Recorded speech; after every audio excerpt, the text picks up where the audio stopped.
So thanks everyone for showing up this morning. Just wanted to let you know that our other person is not going to be joining us today. He's going to listen to the recording because he is in a position where they're closing out the books and he's the main person responsible for that. So this is crazy, hectic time. And then on top of it, all the processes one has to go through to prep for shutdown, the shutdown that usually you never have, but you still have to do all the work.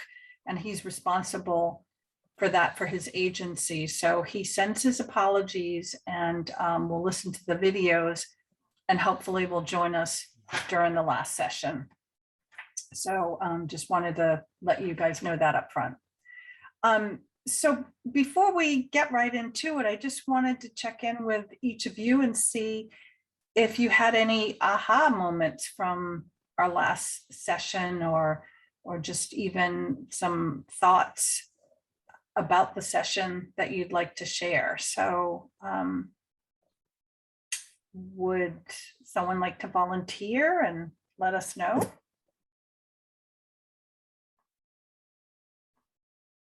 I can go.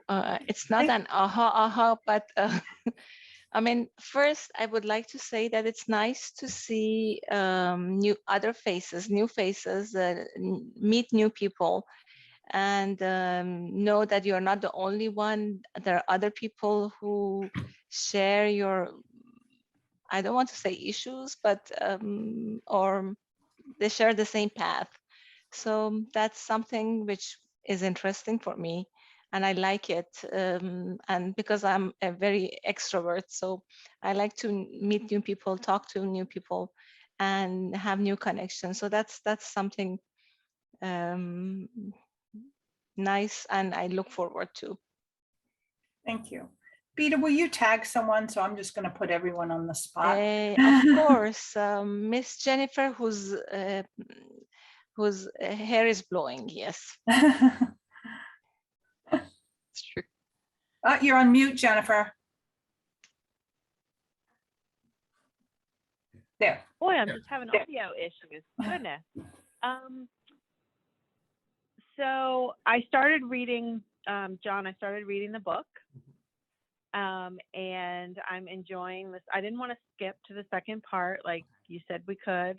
I'm reading the story, so I'm enjoying the story so far. I haven't had any aha moments. Head just has been down and working on stuff. So I haven't had really the opportunity for any ahas. But like Beta said, I'm just, when I got up this morning, I was like, oh, good. I get to, to meet with the team and do this for the next hour and a half. Like that is so much better than my typical, morning meeting. So, but I was, usually like when I have to go to training or I have to, I'm like, oh gosh, here we go, but I didn't feel like that. This morning I was excited to actually talk about something and to talk with people who get it, right? Who understand, who have similar goals, and just to talk about something interesting that I'm interested in. So I guess that's an aha. Yeah. Yes. Absolutely. Want to tag somebody? Oh, Angela?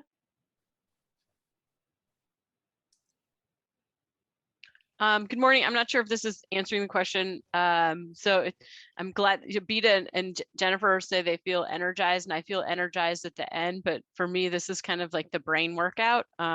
So if I can do my other tasks at work, it's like, oh, I'll just immerse myself in a task and I'll feel successful because I'm, doing some things and checking it off. But for me, this is work, and I don't know that it's anxiety, but I guess trying to be sort of take stock of where I am, own where I'm at, and sort of be reflective is actually not it's definitely work for me. It definitely takes energy and focus. So, since, Cheryl sent out the homework and I was thinking about it on the weekend, just kind of letting it percolate. And I was like, okay, well, I'm going to sit down and write some of this and prepare. So I did more reading of the book, right? So I was focused on it, but not necessarily, putting my foot to the ground and sitting and doing the work. So I have reflected and thought about how these fit together. I did look back and see how the opportunities piece really was a good leading piece for this session, because we have 3 sessions together. So it was kind of priming the pump for me to think of, where I'm at and where I want to go with this. And I really saw the connection this week, and I know we'll discuss it more, between the intentional conversations and the setting the ground rules. And there are definitely some relationships on my team where I need to think through and to kind of take stock of where we're at. And if I don't do those things, it will feel really transactional for that other person, that I'm kind of coming after them or out of the blue. And so I feel like I have a lot of work to do on that, to kind of take stock of where we're at and the priorities in front of us.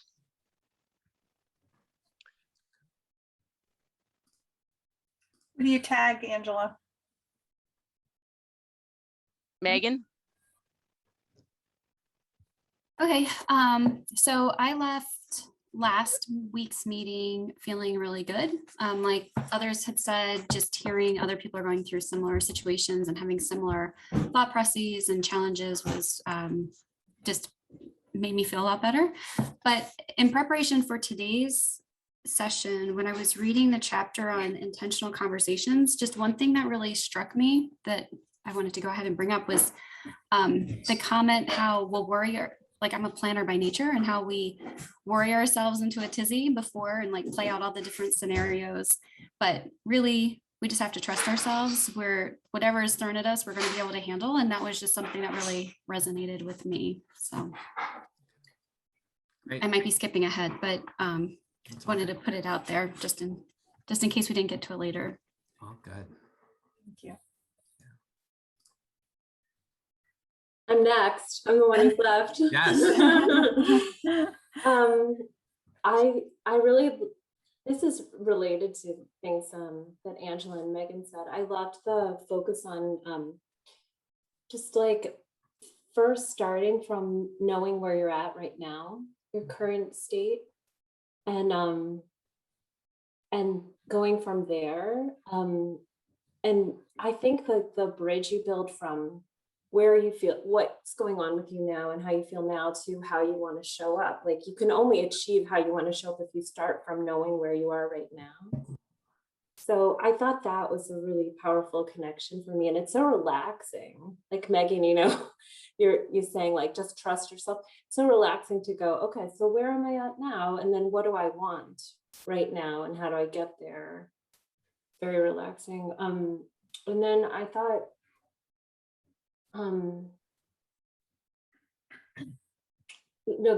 that too is related to the ground rules, right? So like, where do I want to start right now with where I'm at, and where do I want to head? And I found when I wrote out like a script for a critical conversation, it was totally different from the way that I would go about things in real life. And I was like, I think I want to just hand this to the person and be like, this is how I want this to go. Because it involves like none of that reactivity and none of like the negativity. And like, it's just like all about like your ideals. Mm-hmm. So good.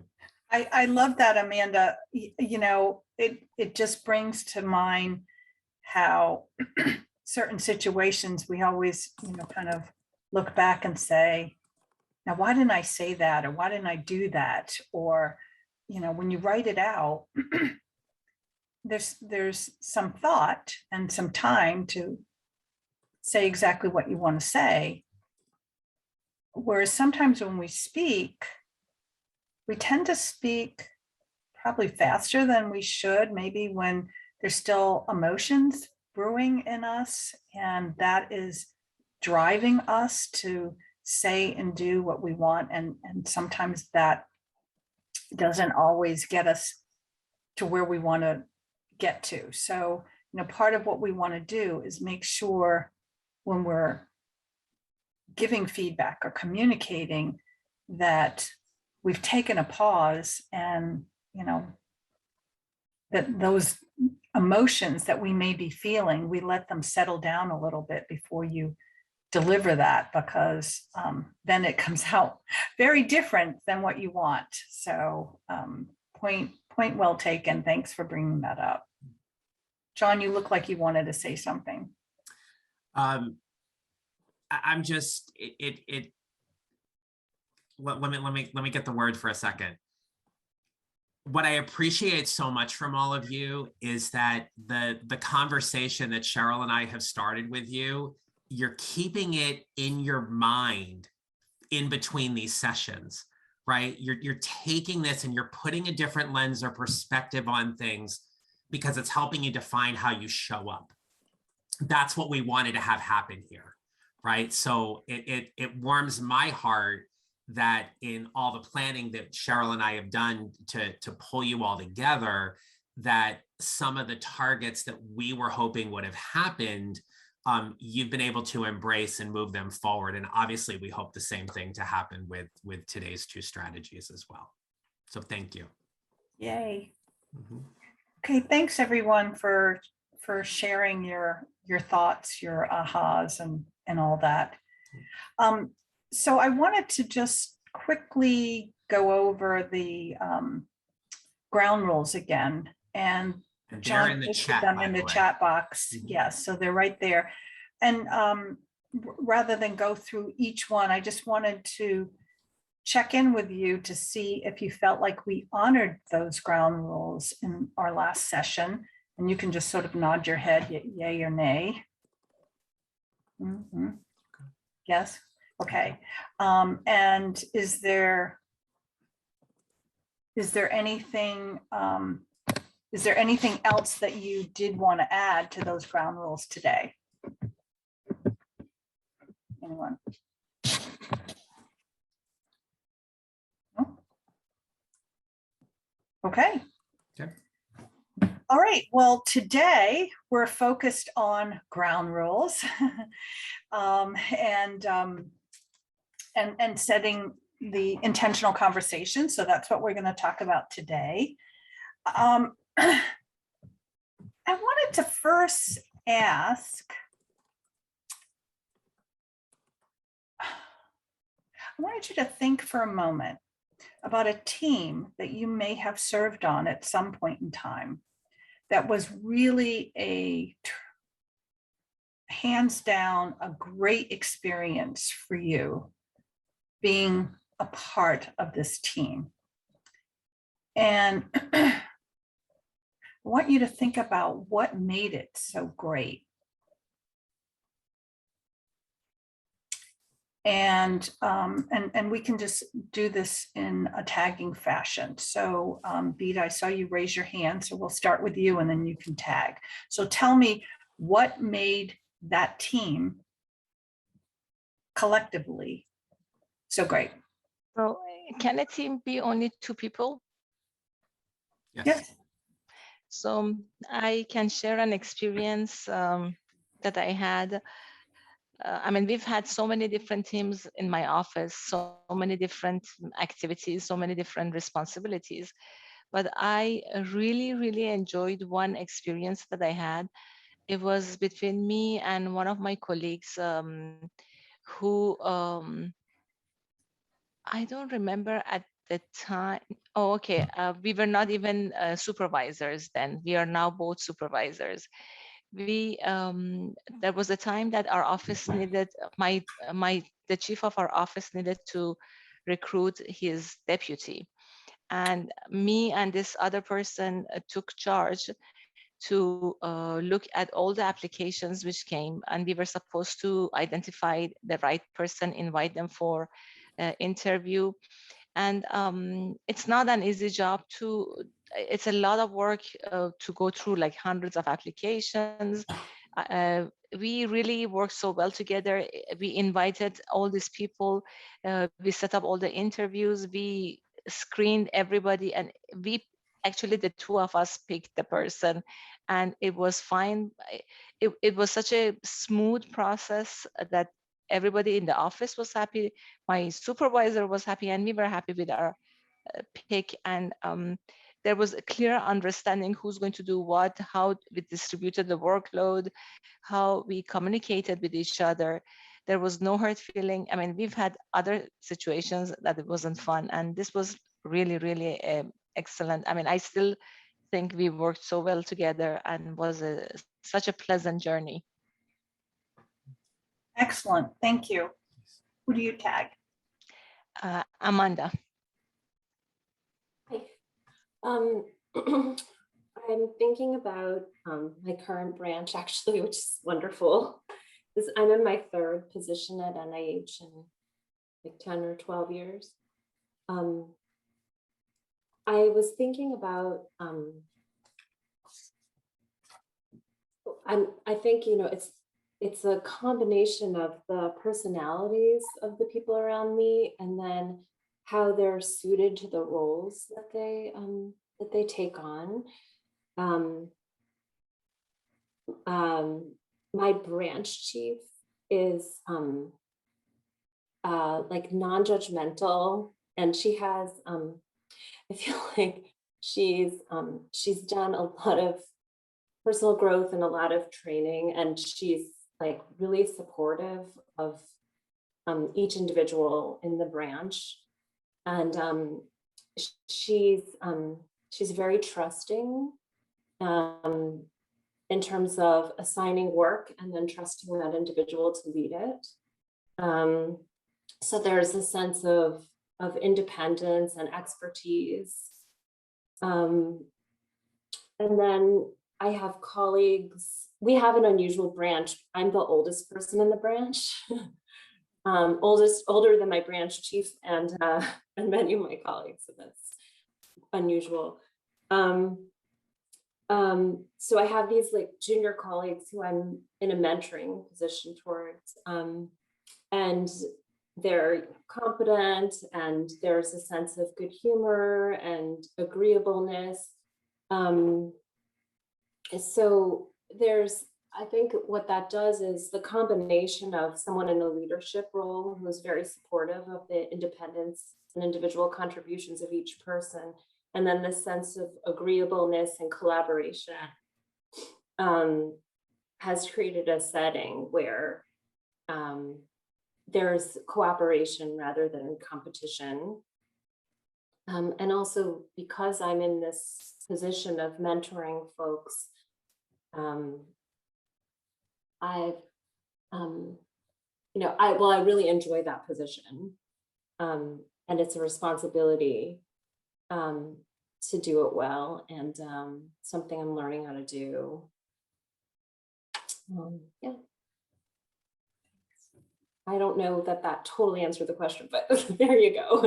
Okay, I'm going to pick Angela.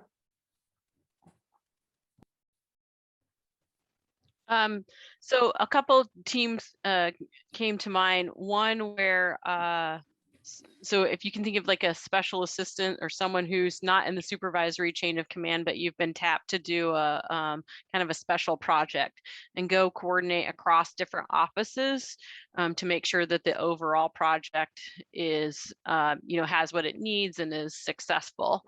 Because other people have their sort of day-to-day responsibilities, and this was like an inter-office project.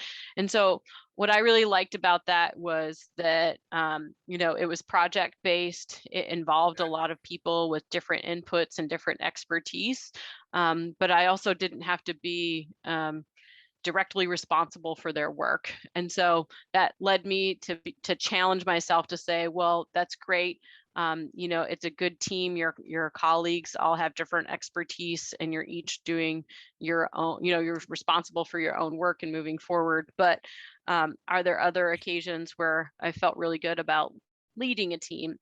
And so I do have some examples, and mostly they're where I set the overall charge, and then people are individually, competent, capable, thoughtful, and they, they know where to engage across the office. Because when I think of work and work streams, most of our work we can't do independently, right? At some point, we're going to need something from somebody else.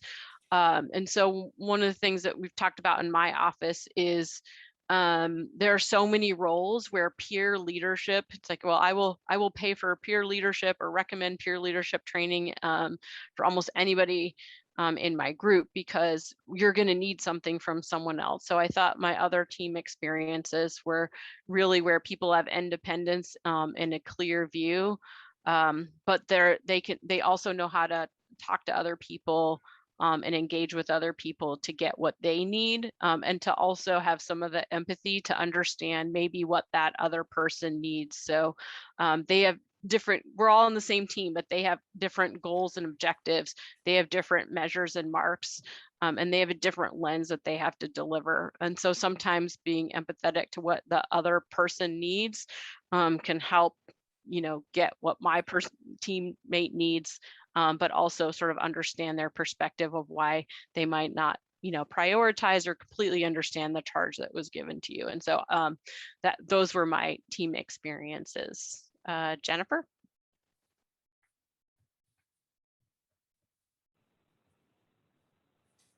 Sorry, I have to double unmute every time. So this was an easy question for me. It's sort of like lobbing me a softball this early in the morning. The team that I'm on is by far the best team that I've been on in my 25 years of service. So that was an easy one. And why it's the best team is easy too, because, well, the best way to put it is I don't have to worry about anybody stabbing me in the back. And it made me realize for the first time how unfortunate I had been all these years to not have found a team like this until now. That made me very sad, actually, because all these years I'm like, oh, this team is great. We're really getting some stuff done. We're really working on important things, making, big differences. And then now that I'm on this team where, yes, we still make a difference, but it's the personal aspects of the team that make it more endearing and the best, versus the type of work or how important the work is or how many awards we've gotten. So I guess what's important about the team is different or changed. Maybe it's just because I'm getting older. I don't know what it is, but it just made me realize that the aspects of this current team make me so much more happy than aspects of former teams where the stress was higher, the productivity was more, the work was, more in the limelight and national, type of recognition. But this team they're real people. They're nice people. They really care. That's probably the best way to say it, is they really care. They care about the work, but they care about me. They care about us, the actual individuals. And that says a lot about the larger group too, because when you're caring like that and the leaders are caring like that, it really sets the morale and the culture for the entire organization. So that affects the 300 people under us, not just the immediate group of 6 or 7 of us that make up the leadership team. So I would say I hope that I never have to go backwards. I hope I always am able to be on a team like this, even if it's not this team. Now they've set the golden standard. It's going to be tough to to move to any other team that's not like this, because then it's just not acceptable anymore, because now I've had it good and I know how good life can be and still be productive. So I will tag Megan. Okay, thank you. So the team that comes to mind for me was actually a regulation drafting team, which sounds very wonky and probably boring to many of you, but I actually love reg writing. But it had the potential to be kind of a dreadful task. And we had program representatives from 3 different agencies and legal folks from 3 different agencies. But it ended up being actually the best experience because we met either weekly or biweekly. I can't remember at this point, but we met on Friday mornings. And I think that time might have actually been to our advantage because everybody was more relaxed. It was the end of the week, but we could have open conversations. We could raise conflicts we had between our programs or interpretations of the statute or how we were framing it within the regulation we were updating. And we were able to really just talk it out. And there were never any hard feelings, like everybody just kept it to the content. But we had lots of humor and snarky comments as we went through, and it just became a really close-knit team. We trusted each other, and there was a lot of open dialogue. So that was my favorite team so far. Thank you. Thank you, everyone, for sharing that. You know, as I watched each of you, there was a definite increase in energy as you were describing, you know, these great teams that you have experienced and why they were important to you. And it really comes down to norms that are set in the team. You know, when you think about a high performance team and what makes it a high performance team, it doesn't just happen. It doesn't just happen that you're on this high performance team. There are some norms that have been set to make it into this high performance team. And each of you, as you were describing why the team was important, whether it was, you know, transparency, communication, compassion, caring, there were some norms built in to this team that made it so good, and that aligns with you, diversity of skills, and really allowing people to use their expertise, and their expertise was really welcomed and appreciated to add to the recipe of diversity of the team. So that's really important to have, and that's why I wanted to start off by asking that question. Hey, Cheryl, can I interrupt you for a quick second? Oh, sure. So I'm getting a little feedback from your mic, and I don't know are you using the mic on your device or do you have an external mic? On the device. On the device, okay. Whatever you just did, that's better. There was like a lot of background noise going on, but that's much better. Okay, there was a piece of paper near the. That could have been it. Okay, thanks. So sorry. Did everyone else hear that too? Yeah, I'm so sorry. Sorry about that. So anyways, the point is these high performance teams have team norms that have contributed to their success. Now, when I talk about team norms, I mean, how many of you really say, well, let's establish some team norms here? I mean, it usually doesn't happen in that way, but it could, and it probably should, in terms of what do you really want, how to create that, to be more, to set those ground rules, to be intentional about it. And for some of the leaders behind the curtain, they probably, in their mind, said, I want to have a very open and diverse team. I want to have transparency, so it may not have been particularly spoken, but I think it's really important to discuss what the team norms should be.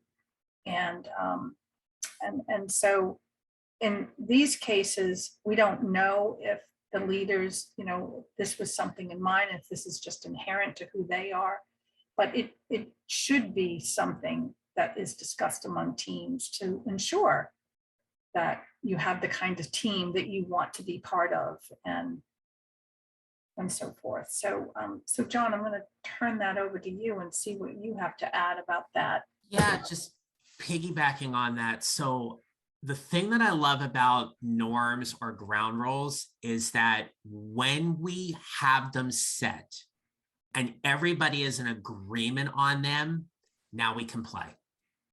We can play full out because everybody is on board with how the team is supposed to act, behave, function.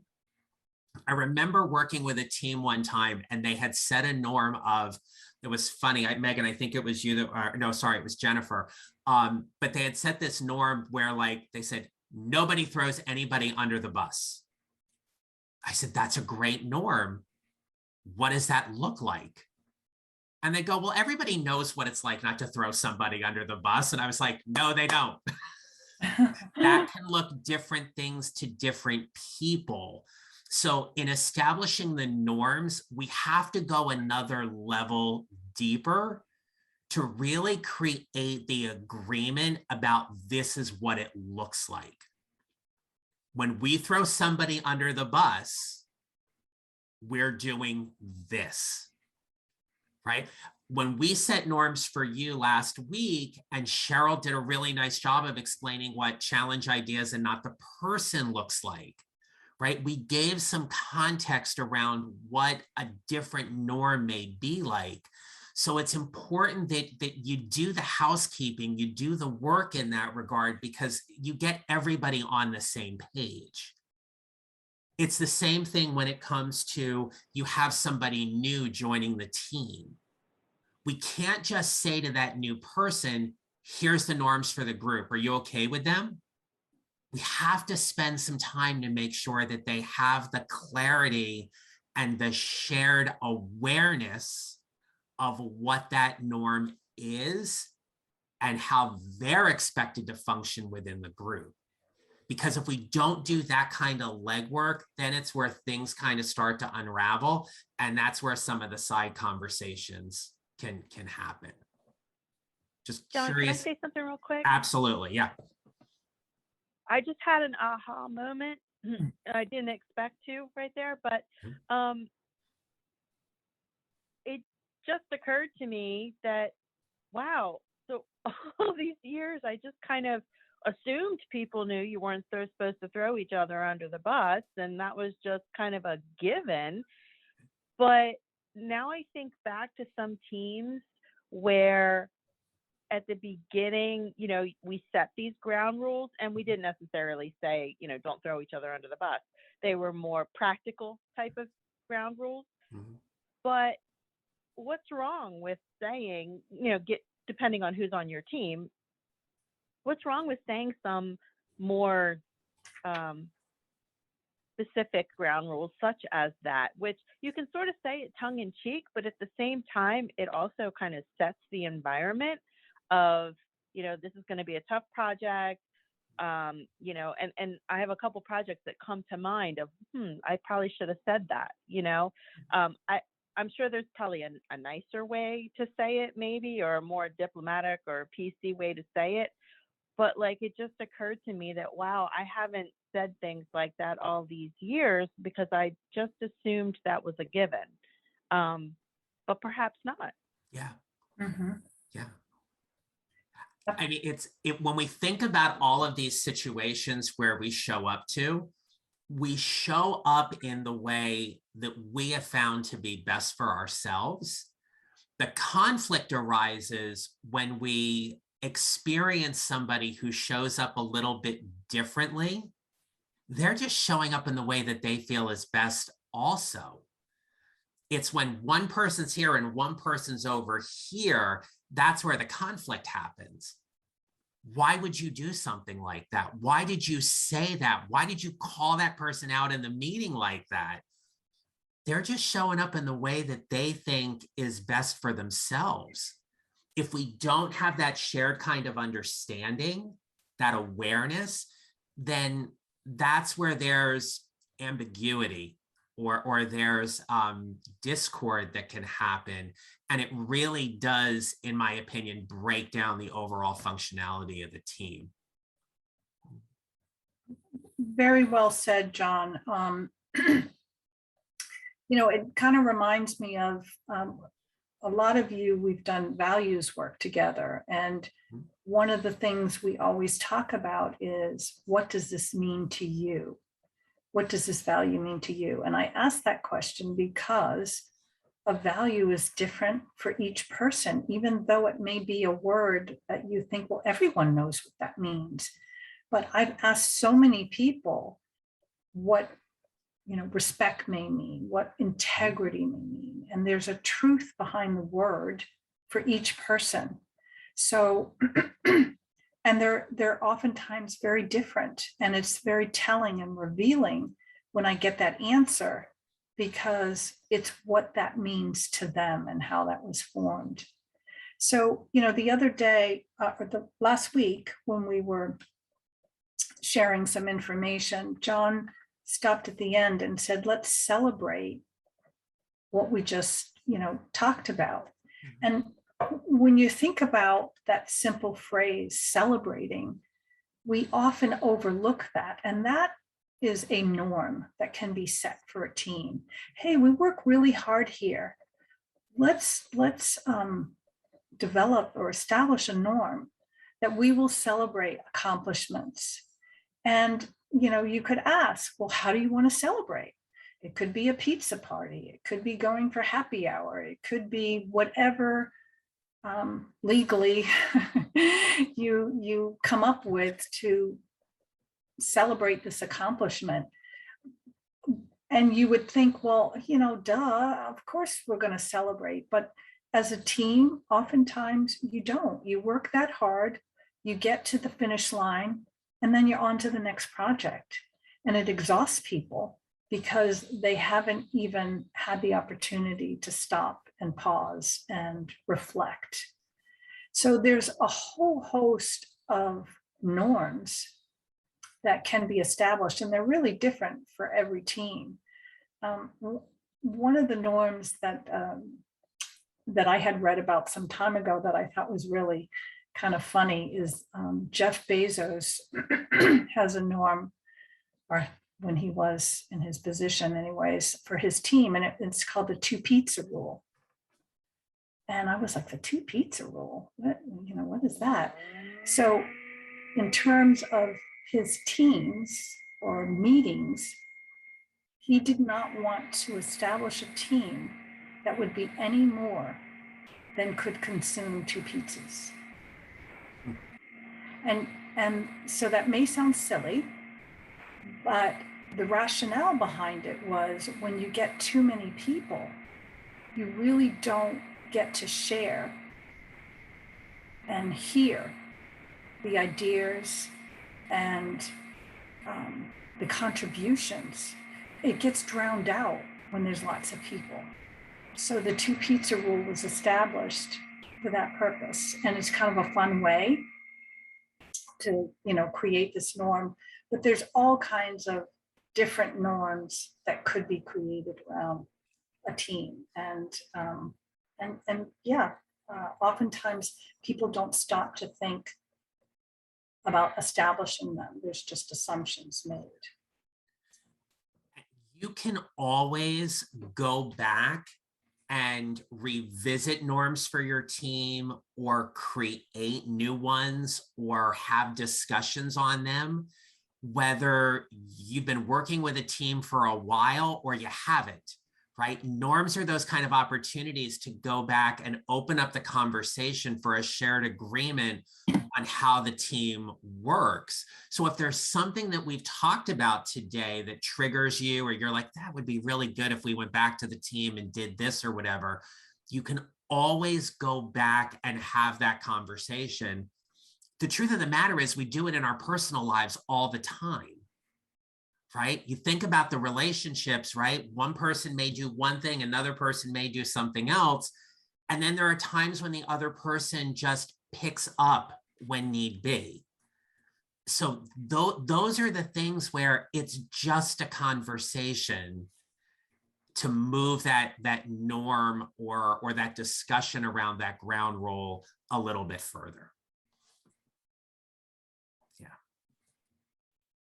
Absolutely. John, is this a good time to talk about the worksheets? Any discussion around that, or is there anything else you wanted to add? You know what, I think we can, and I'm looking at our guide, Cheryl, I think we can take 5 minutes and just open up for some conversation around the worksheet, and then just kind of segue into the next part. Yeah, we can do that. Okay. So we just wanted to, you spent some time working on these worksheets. In terms of the first worksheet about ground rules, you were asked about identifying 3 ground rules you wanted to set for your career. And then also 1 for your personal life and so forth. So just wanted to kind of open that up and see how that process was for you, and how easy or difficult was that to come up with this list, and how did it feel? So I am going to select Megan to start that off, and then Megan, you can tag everyone. Or tag the next person. Okay. So I feel like I was able to come up with the first 2 work values really quickly, but the third one took a little bit longer, and I was glad to have the book because that helped me. I don't know, somehow like all the pieces came together. So the 3 ground rules for my career is we're communicating clearly regarding context, deadlines, and what's next. That's actually something that Cheryl and I had worked on before. Maintaining a healthy work-life balance, because I'm always telling my team to make sure they're doing that. So I feel like it's also a good goal that I have for myself, that I really try to achieve. And then the third was leading with integrity, being respectful of others and being honest and following through when I say I'm going to do something. And then my ground rule for my personal life is to be present. I think actually Angela might have said that in our first session, but just it is hard, especially now in this working from home life that we're in, to necessarily always be able to cleanly pivot and then get work out of my mind and focus on what my children are saying, or whatever else is going on. And I will tag Amanda. Is that because you saw me relate to being present for my children? I barely slept on Saturday night. I can't remember what. Oh yeah, our dog had digestive problems. So we were letting him out all Saturday night. Yes, it was terrible. So on Sunday, I was just miserable. And my daughter was saying, "You're not listening closely to me." And she's in the monologue stage of development. And I yelled at her, "I'm doing the best I can do." Well, Amanda, if I can interrupt, that's really good to hear, because my 10-year-old daughter does the exact same thing. Yes, I'm going to talk to you for half an hour and don't interrupt. Exactly. And it's like, but honey, okay. So I want to say that I actually wrote down some of the things that if you guys see me typing, I'm typing notes. I wrote down some of what you said, Megan, because I thought it was so helpful and kind of related, and or a different lens on stuff I wrote. All right. So my 3 ground rules were: make a contribution to society in an area I care about deeply, have fun, and do what I'm good at with a high level of rigor. And then my ground rule for myself is to have my own back, to love myself. And I actually think that's related, Megan, to being present, like being present for yourself. Love that. Thanks, Amanda. Who do you tag? Beta. Okay, so my ground rules for work was easy to set.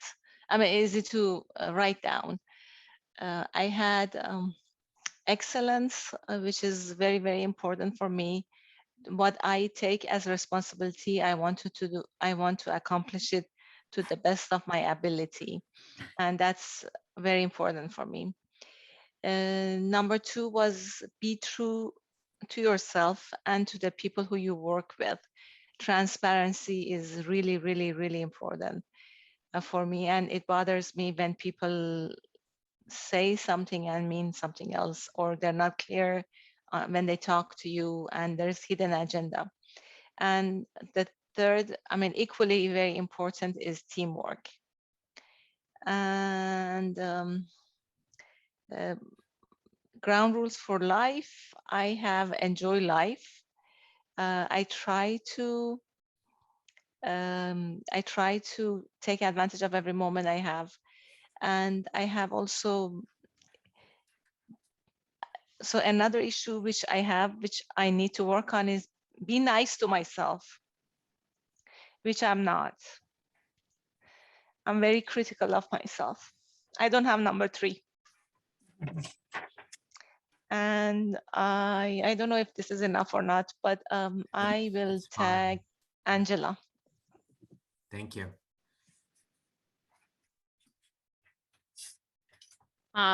Thanks, Beta. So this was the homework that was really hard for me that I kept trying to go around, actually. So when I talked about like, where have you been at in the last week and what have you been thinking about? I opened up the ground rules and it's like, oh, I need to do some other reading. I need to think about other things. And this was a big avoidance for me.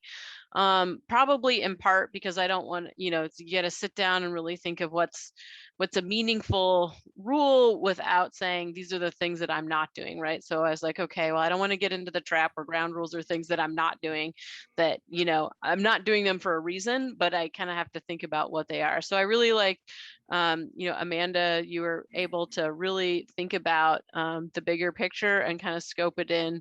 I really connected a lot with what Megan said in the ground rules that she's setting and thinking through. And I think a lot of where I need to show up, happens around integrity, being intentional, being a communicator, establishing relationships, thinking about feedback. And something from the book that I read was the conversations are to do one of 2 things. They are to reinforce behavior that you're seeing in your teammate, or they are to change behavior in your teammate. And if it's neither of those 2, you have to reevaluate why you're there. And so that's a little stark, but I think sometimes for me, I try to strip things away and get them into a place that I can focus, and that was a focus for me. So I think I have more work to do to think around the ground rules, but those are kind of what resonate with me. And it keeps coming back to the team, the teamwork, how I think about teams, what I'm doing to establish teams, whether it's with the peer group, whether it's with leadership in my organization, or whether it's people who, report to me or up through me. And I think I'm finding that to be sort of a centering piece for me and for where I'm at. Jennifer?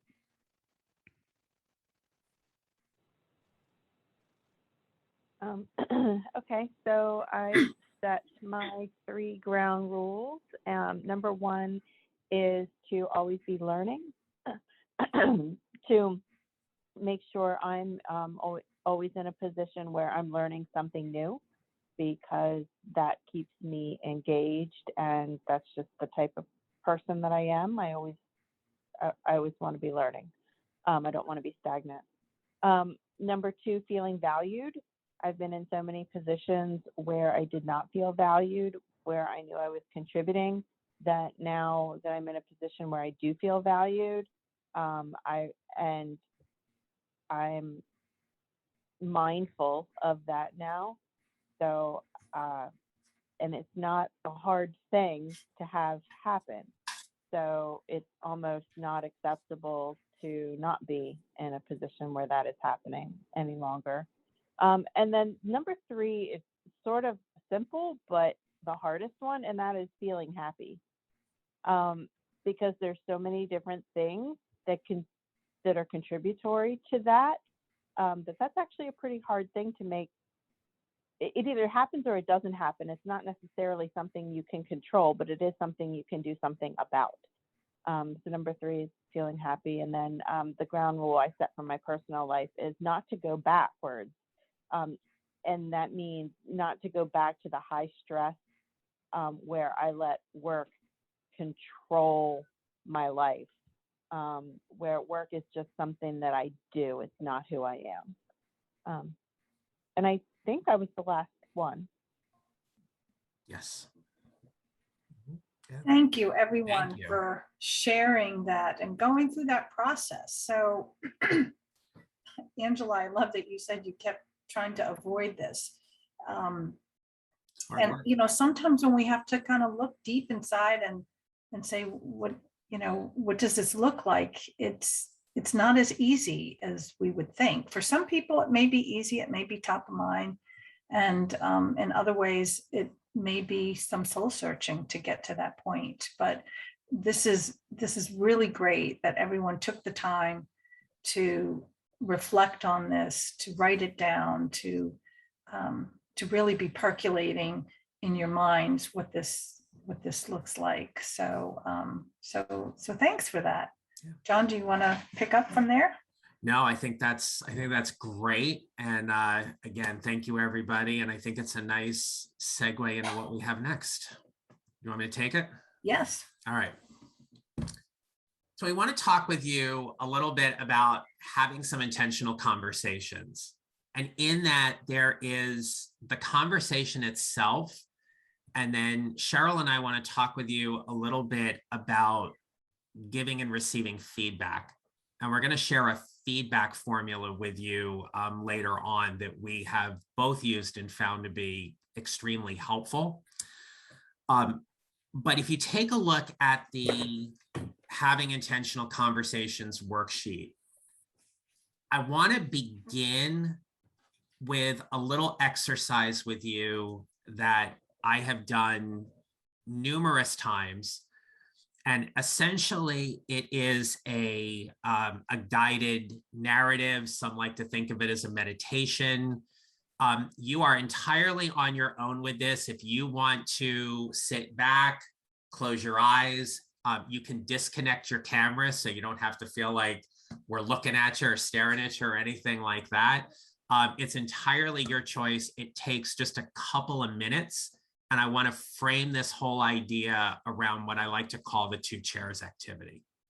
So I'm going to give you a moment just to kind of get comfortable.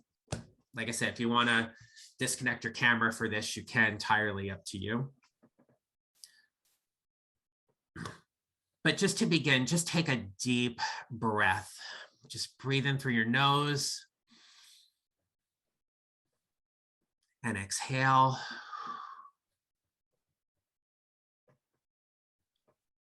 Take another breath in and exhale. And I want you to imagine that you're in a room, and the only thing in this room are 2 chairs.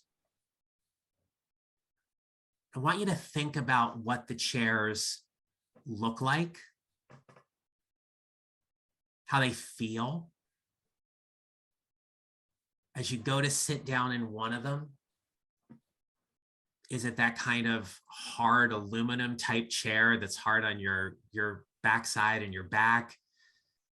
Is it a comfy chair? But you're in this chair for a reason. Because there's another chair sitting directly across from you. And that is the person who you need to talk to. You're in this room with these two chairs without any distractions. There's nothing on the walls. There's no tech. There are no distractions other than for you and the person you need to talk to have this conversation. And I want you to check in with, how are you feeling anticipating this conversation? What's your breathing like? How fast is your heart beating? And you're thinking about what you need to talk to this person about. You know who this person is. They're just not in the chair yet. You're talking to this person for a very specific reason. And that is, you need to move this relationship forward. And in moving the relationship forward, it happens because of having this conversation. So what are you going to talk to them about? Why is it important for you to have the conversation with them right now in this moment to move your relationship forward? What's going to be the first thing that you say to them when they come into the room to sit down and have that conversation?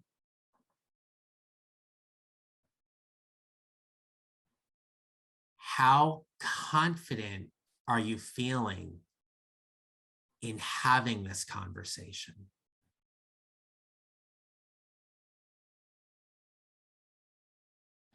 And I want you to imagine that you see the person and they come into the room and they walk over and they sit down in the chair next to you. Again, there's no distractions. It's just you and this other person. And the only thing you are certain of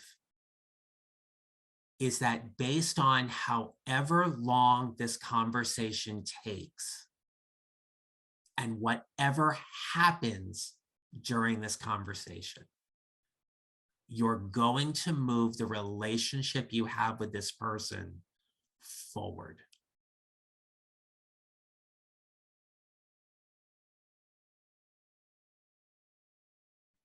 And the conversation begins.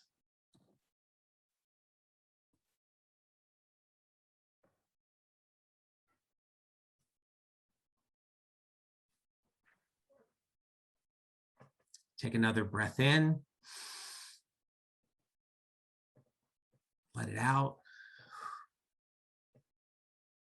And then when you're ready, come on back.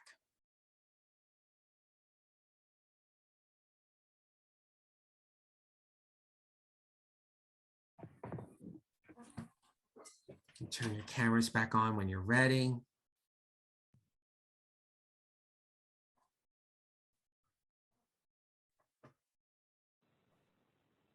So John, are you going to tell us what to say now during the conversation?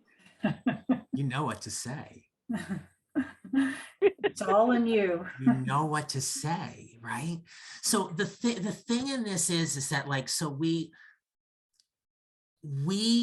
by default, right, or by how we're programmed, however you want to think about it, we love to speculate what's going to happen. We play all these scenarios out in our head where we ruminate on these courageous, candid, critical, intentional conversations, whatever you want to call them, we play them out in our minds over and over and over again because we're preparing ourselves for what's going to happen. And oftentimes we prepare ourselves for the worst. You sit down to have, say, a performance conversation with somebody, and you just expect that they're going to get angry and blow up, right? Or they're going to get defensive for whatever reason. The only thing we have control over in an intentional conversation is how we show up. It's how we prepare ourselves to come to the conversation, to be fully present and aware and open, to move that relationship forward. Moving the relationship forward doesn't mean rainbows and unicorns. It's not always that there is a quote unquote positive resolution to it. I could think back to many events in my life, and I'm sure you could too, where the friend you once had is no longer a friend. And you have the conversation because it's peace of mind for your own health and well-being that you say, you know what, I don't think I want you in my life anymore. I still move the relationship forward. It's just, that's where we end up. You know what to have in the conversation. It's just the art of getting there to let you have it. And when we sit down, and if I go back to some of the norms that you shared, right? Be true to yourself, be nice to myself, be present, work rigorously, communicate clearly. If you honor those ground rules that you're setting for your team and for yourself, you take those and you bring them into these intentional conversations for you to just show up and have it. So what I'm curious to hear from you is what came up for you during that exercise, or what came up for you in using the worksheet that you either have an observation for or a question about having intentional conversations. And I'm just going to open it up that anybody can start on this, and then they can tag from that moving forward.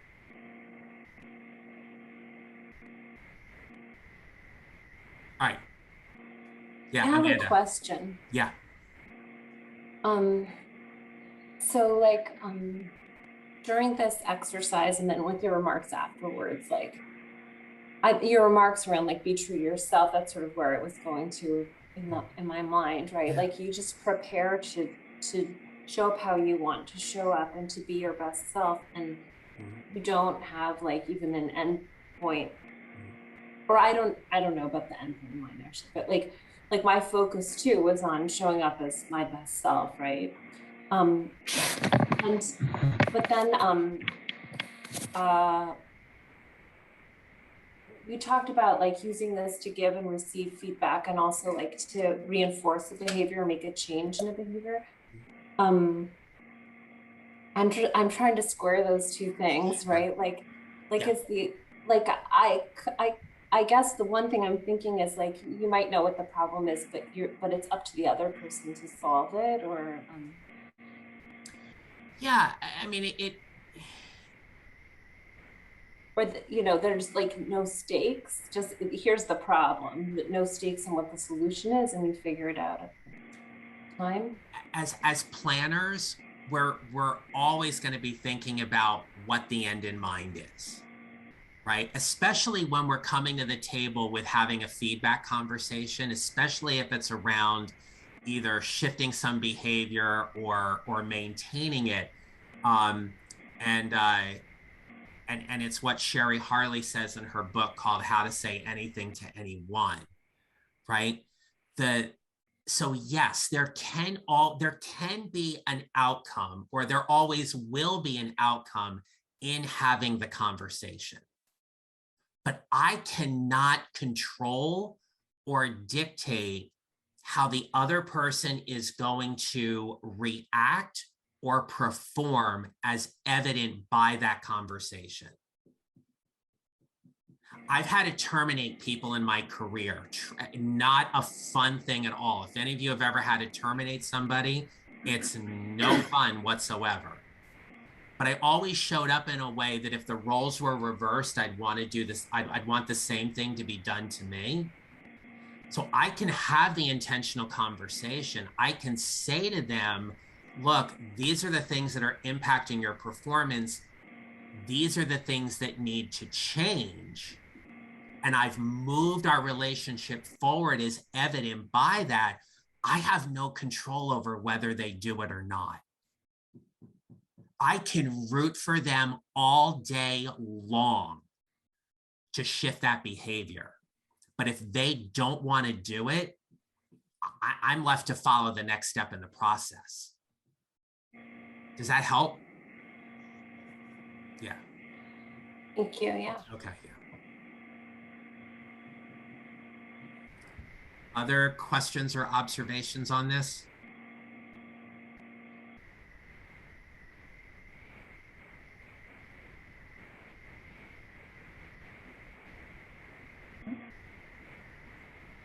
I guess, yeah, I'll offer something. I think what it reminded me of, though, and even in the reading, was for me, again, to focus on my relationship, not in a squishy way, and not that we're, you know, we're going to be best friends and discover each other's favorite colors and things, but that that I have to, it has to be more than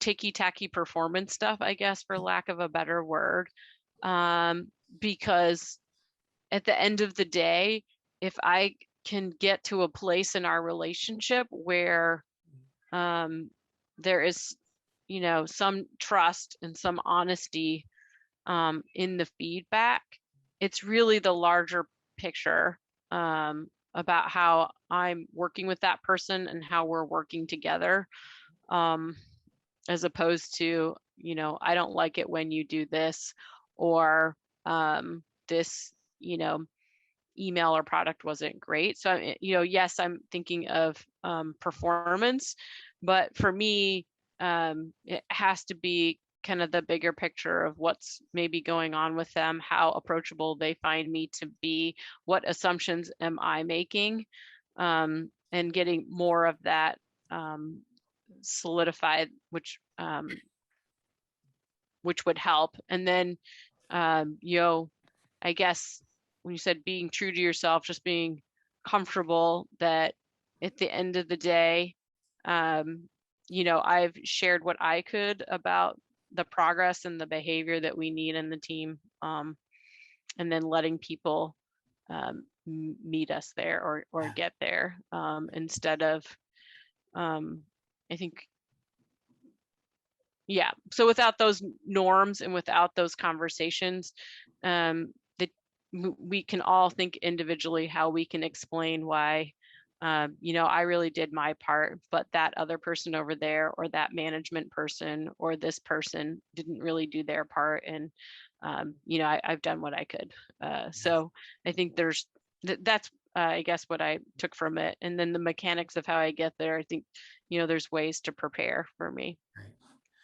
Yeah, thank you for that. I mean, I talk about this in the book, but I remember after having gone through, pardon me, 2 reorgs in an organization where I was working, I didn't land really good in the second one. Like, didn't land really good at all. And I remember after a few months going into my VP's office, and I kept wondering, like, what am I going to say to her? How am I going to move this relationship forward? Because I need to get some answers to some questions in order to help me figure out my career path.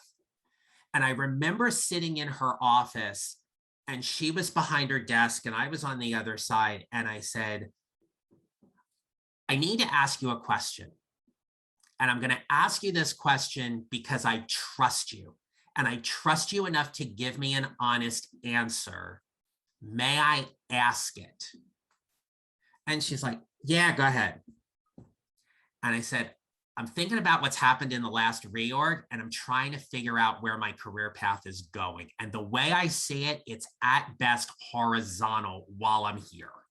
And while I'm not at risk of getting fired or let go today, the truth of the matter is I feel like I'm stuck on an island. And what that means is I feel like I'm never going to get promoted. I'm never going to get a raise. I'm certainly not going to get a bonus. And I want to know from you, how accurate am I? And I didn't say anything after that because I put the intentional conversation out there. And now all I have to do is sit and wait for her to respond. And she took her pen and she slammed it on the desk. And she goes, I've tried. They don't get you. And I was like, tell me more. And she's like, they don't understand the value you bring and how you keep this team together and all the stuff that you do. And she goes, I have tried. I can't change their mind. You're absolutely right. And she goes, you're very smart.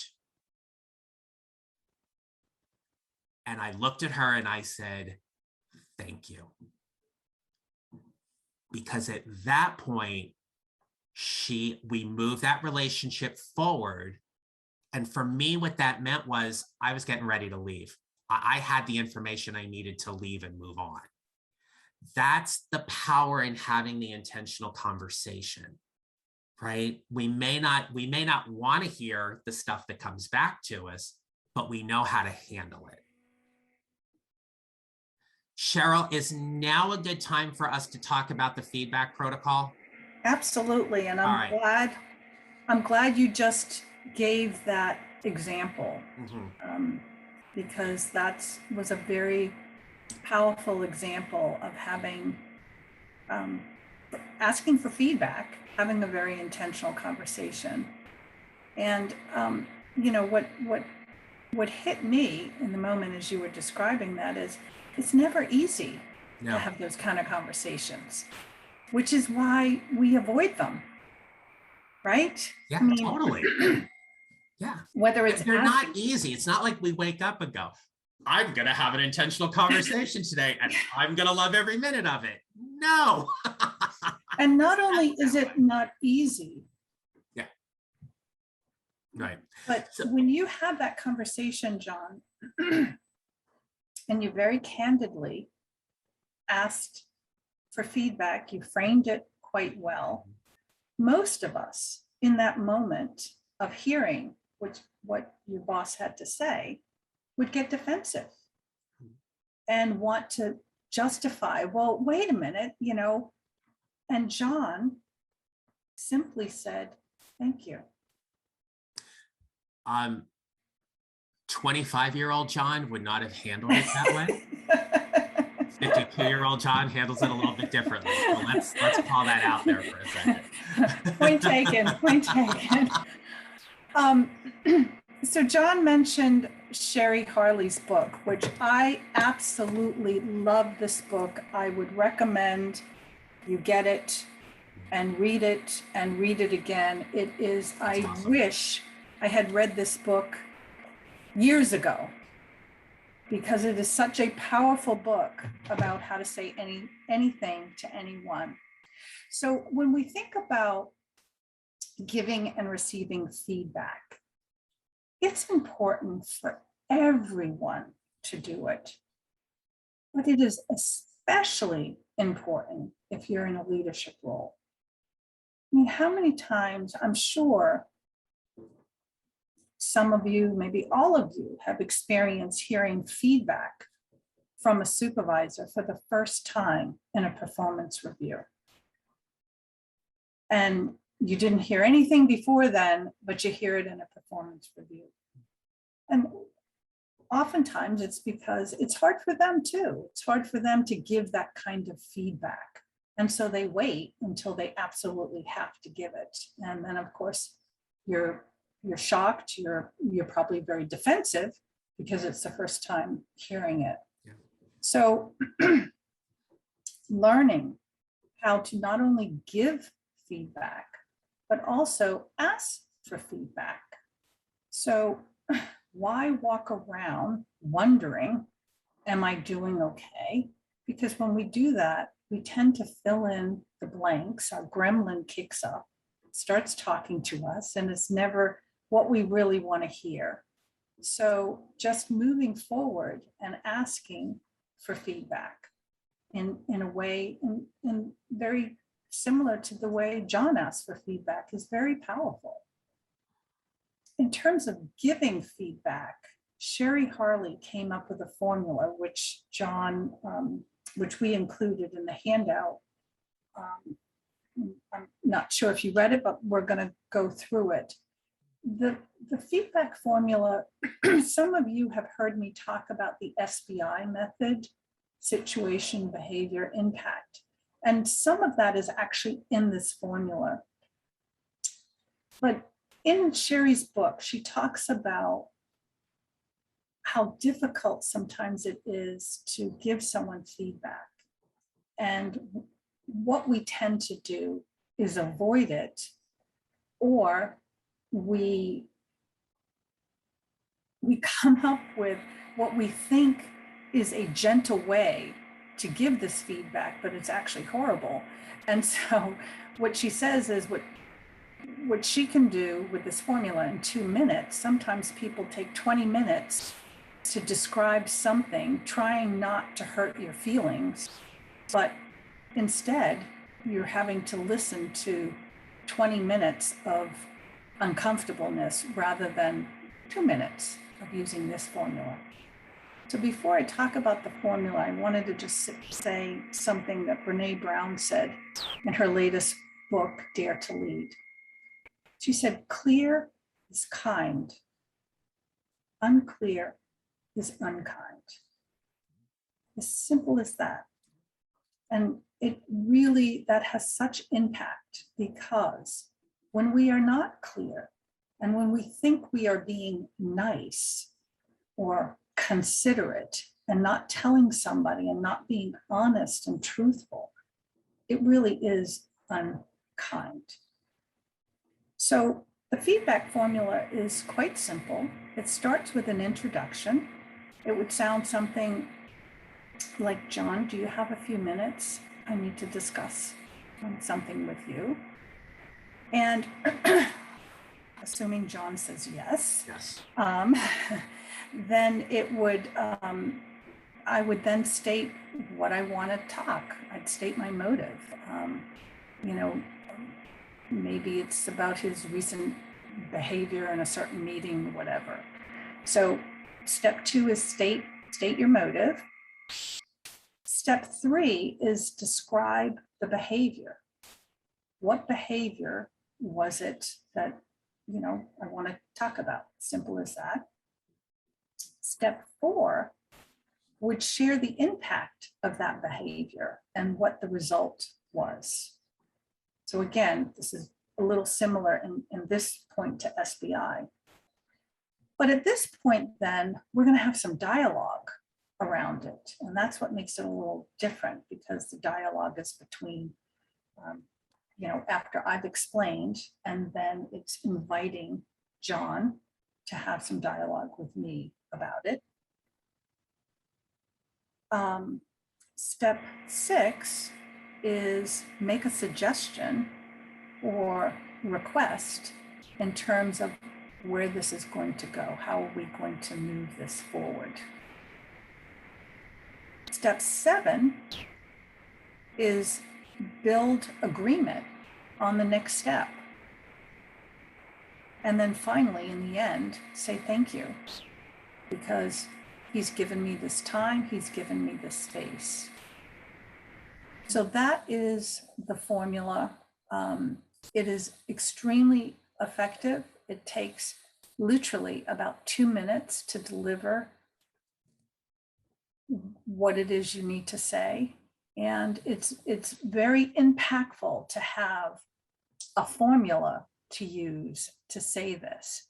And so you can really practice, you can write it out.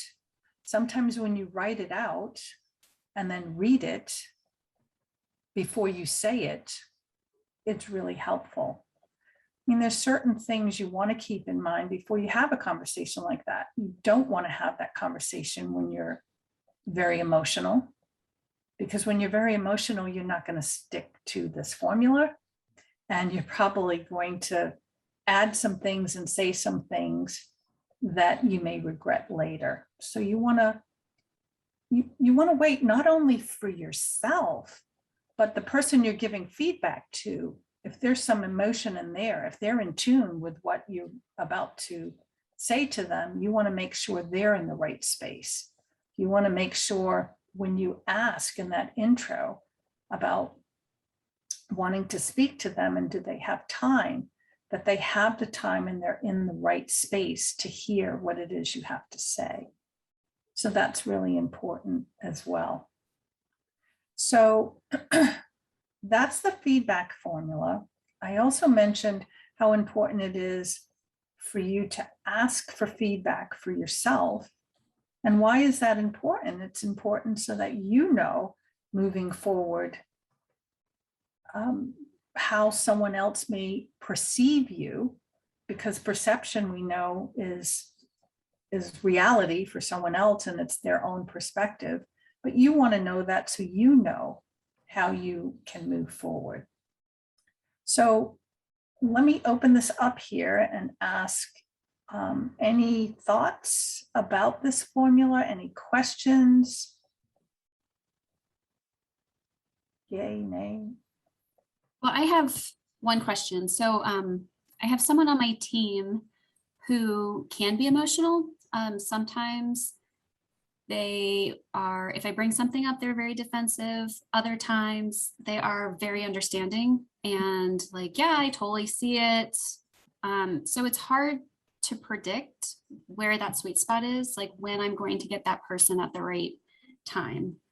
So I don't know if you have any suggestions or things to look for, because it just makes it hard to try and plan ahead. One of the things that Sherry talks about in her book is that when people react, or they may react a little expressively, is she'll say they're just breathing. Yeah. They're just breathing. They're just processing in that regard. I mean, obviously, in any conversation, we never want there to be aggressive abuse, anything like that. And so obviously those come back to the ground rules we set in terms of having those conversations. One thing I remember from Sherry's book, though, is that if you feel like the conversation has taken a turn, set up another meeting within 24 hours. Give them time to process, debrief, decompress, but come back to the table within 24 hours with the intention of finishing the conversation and setting those agreements and the next steps for what you want out of that situation. Okay. Thanks, John, for adding that. And let me just say, when I was talking about how we ask for feedback, for example, and the correct response in the end is thank you. This is how we want to show up, especially as people and as leaders. When you're giving such feedback, it is human nature for people to get defensive, and you're going to see that. And as John says, Sherry says, if people don't react, you wonder if they're alive, if they're breathing. So yes, you're going to have some pushback, some defensiveness, but how you frame that conversation is very key, and the follow-up is very key. Anyone else? Megan, one thing I was thinking when you said that was that, wow, you've had the opportunity to provide repeated feedback to this person. So that like in itself shows like it's a challenge, you know? And then I was remembering, I think this is pretty common like advice for couples, but something I read, which was like, if you're having like a repeated problem with your significant other, don't bring it up every day. Like save it for Sunday night, like save it for like one night a week, you know, because it's exhausting and it like grates on things. So like, I don't know if that's even relevant to your situation, because clearly like there are challenges with that person if you're having to bring something up repeatedly, but that consolidation method has served me well at home. Okay, anyone else? If not, so this hour and a half like breezed by this morning so quickly. But before we conclude for the day, I wanted to ask how you're feeling and what are your thoughts about today's session in one word? How would you describe where you are right now? So I am going to tag Beta to go first, and then you can tag from there. Thank you. One word? One word. I tagged you first, Beta, because you said someone's, I think Jennifer stole your word last time, so I'm giving you the first opportunity. Interesting. Okay. Who do you tag? Jennifer.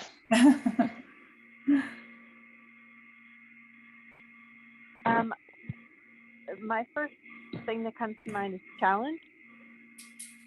Okay. And I say that because I want to go try it. Okay. Amanda. Say shifting. It's shifting me to try something new. Who do you tag? I tag Megan. Okay, I would say enlightened. I feel like that's kind of a big word, but I just feel like there was a lot of clarity and explanation today. So I'm just feeling positive, enlightened. So I think, Angela, that's you. So one word was paths. Who's what? Paths, Oh, path. plural. So I'm thinking about building blocks next up, but path then becomes one word. Okay.